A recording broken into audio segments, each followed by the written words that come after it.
Hey there and welcome to my channel, or welcome back if you're already subscribed. In this video I will talk about 6 business trends that were accelerated by the pandemic. It means that they existed before, so it's not something completely new, but the pandemic gave them a huge boost. And out of these 6 trends, you can get many new business ideas around them because there's now more and more demand in these areas.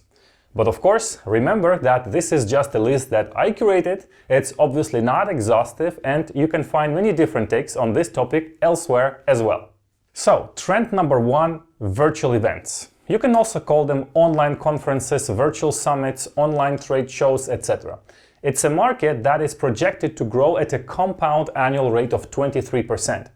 They existed before the pandemic, but in much more limited formats.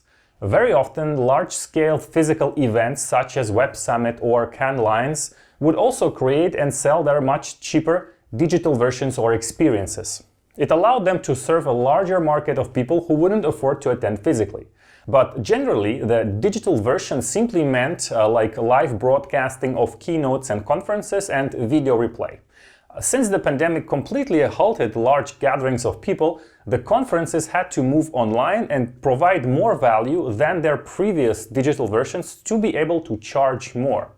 What was missing was, of course, the personal interaction between people, and now they must get creative to generate at least some level of interaction online instead of simply broadcasting content. It must be more immersive somehow. And that's where there are many opportunities. For example, I found this company called Faber, and they create everything you need for a merged physical and virtual set. So there's a presenter, a virtual screen to show content, other screens where guests can interact, webcams of attendees can be seen at the bottom of the stage, and they can also participate. This is obviously a much more immersive virtual conference experience. So they serve the needs of businesses that used to organize physical conferences but can't do it anymore, and they need help to set up their virtual versions. However, a big unknown factor here is what will happen once the pandemic is over. Will online events completely lose interest once people can gather in real life again? I think this is a real threat, so any company in this field must be ready to adjust and adapt its services to other similar markets in case this opportunity goes down as fast as it went up. Trend number 2, universities moving to online education. So online education by itself is obviously a growing market and everybody knows that, so it's definitely an opportunity. But here I'll be yet more specific. Universities were forced to adapt to online, but they have quite some trouble doing it. So just like virtual events can suck and be completely boring, that is also the case for most online university classes. If you find ways to consult them and actually help them create and record nicely done and engaging online courses, set up immersive live classes, etc., there might be an interesting opportunity. The problem is that universities don't necessarily have a lot of money to invest in these kinds of things, so I can't really tell how interesting this opportunity is, but the problem is acute, for sure. Also, unlike virtual events, this is not something that risks being abandoned once the world gets back to normal. Because universities face a huge competition from online education in general, they will have to compete in the same arena. If you think about it, something that links both virtual events and universities going online is video skills. Both of them require skills to shoot professional video quality, nice editing, graphic design, and so on. And this can be expanded to many more other industries that have been forced to go online because of the pandemic, but which don't know how to do it properly. Trend number 3, virtual assistants. So this is once again something that has been growing for a while, but because a lot of people had to sit home for months at a time, naturally the offer of virtual assistants grew and their skills got broader. But what I think is more interesting is to create companies employing virtual assistants that are focused on specific niche markets. Let me give you some examples. I know a rather traditional community management company. So they sell these services to restaurants, hotels, hair salons, etc. Basically small and medium businesses that do need to have a social media presence, but for which it is also not critical enough to pay big money for it. So this community management company charges them relatively low amounts per month, but their trick is that their actual community managers are working from less developed countries, but which speak the same language and are located in the same time zone, like more or less. So despite the overall low amount that they charge, they still have great margins and they simply need to have a lot of clients. It works. Basically, if you live in a less developed country or you have links to such a country, you can find very talented people there that can do virtual assistant work. You can train them to be experts in a specific niche, and you can sell the services to more developed countries. It will be a win-win.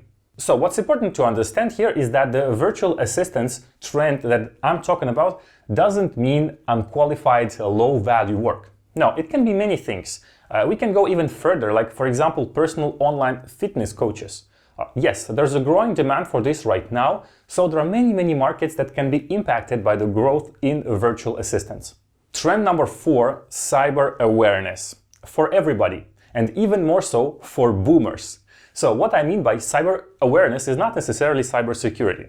Of course, cybersecurity is important and growing, but it's not like you can just easily enter this market by creating an advanced technical high-level skills business. What you can do, on the other hand, is teach people about online threats of all kinds, especially the boomer generation, which spends long hours online and is more susceptible to internet scams. Teach them how to detect fraudulent emails, how to avoid dangerous websites, how to protect their PCs, smartphones, and credit cards. There's a lot of stuff, and most people of their age are really lost in it. This can be expanded to awareness about conspiracy theories and general bullshit as well. Teach them how to know which information sources to trust and which not. Teach them that everybody should hit the like button on this video and subscribe to my channel. To illustrate the problem, it's a known fact that the crazy one-letter conspiracy theory blew up right during the quarantine, and that its most adept followers are baby boomers. I'm not gonna pronounce the name of this conspiracy because I have no idea if YouTube will like this or not, but I'm pretty sure you know what I'm talking about. In any case, it's absolutely ridiculous, but it just shows how desperately we need to teach our parents about the dangers of the internet.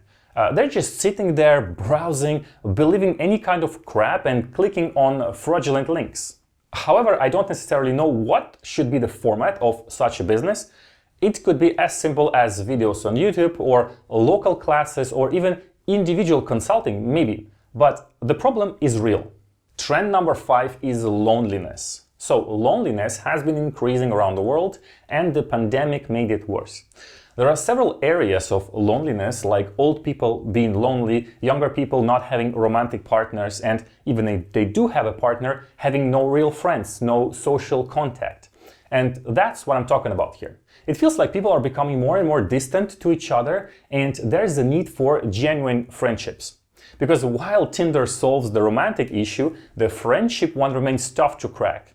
And Tinder itself actually tried to implement a sort of looking for friendship feature, but it's not credible.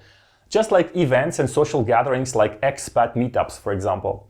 They all have one or two same problems in particular. They often get hijacked by single men looking for hookups or even serious romantic partners, it doesn't matter. The point is that such apps and events often lose credibility. Another problem when it comes to social events that bring people to mingle is they can be also hijacked by professionals looking to network and sell stuff. And again, they lose all value. But I believe there's an opportunity to create either services, apps, communities, or events that aggressively focus on finding meaningful friendships only. Like, I don't know, forbidding any flirting or requiring members to be in a couple, forbidding to exchange business cards, forcing a casual dress code and forbidding formal suits, organizing activities instead of just around drinks, etc. I mean, I'm just throwing out ideas. I don't know what's gonna work, but I'm confident that the problem is acute and it will keep getting bigger. So creative ways to solve it without forcing it will probably become popular while avoiding the traditional pitfalls. A last trend in this list is called human rewilding. Our dependence on technology and the ever busier urban life is having a bigger impact on our health and morality. But now more and more people are getting attracted to nature. Like, yeah, they just figure out that being in nature is amazing, or that you can actually see thousands of stars and the Milky Way with the naked eye if you drive far away from cities. Like literally, most people in the world don't actually know how a real night sky looks. So everything related to nature getaways will increase in demand because once people taste what it's actually like to enjoy pure, unspoiled nature, they will want more. And here there are countless business opportunities. Think remote accommodation, camping, experiences, accessories and gear, etc. Once you understand what this trend is all about, you can easily find many interesting business opportunities. So I hope you enjoyed this video and that it gives you some ideas for your business. Don't forget to click on the like button and subscribe to my channel if you aren't already subscribed. See you soon!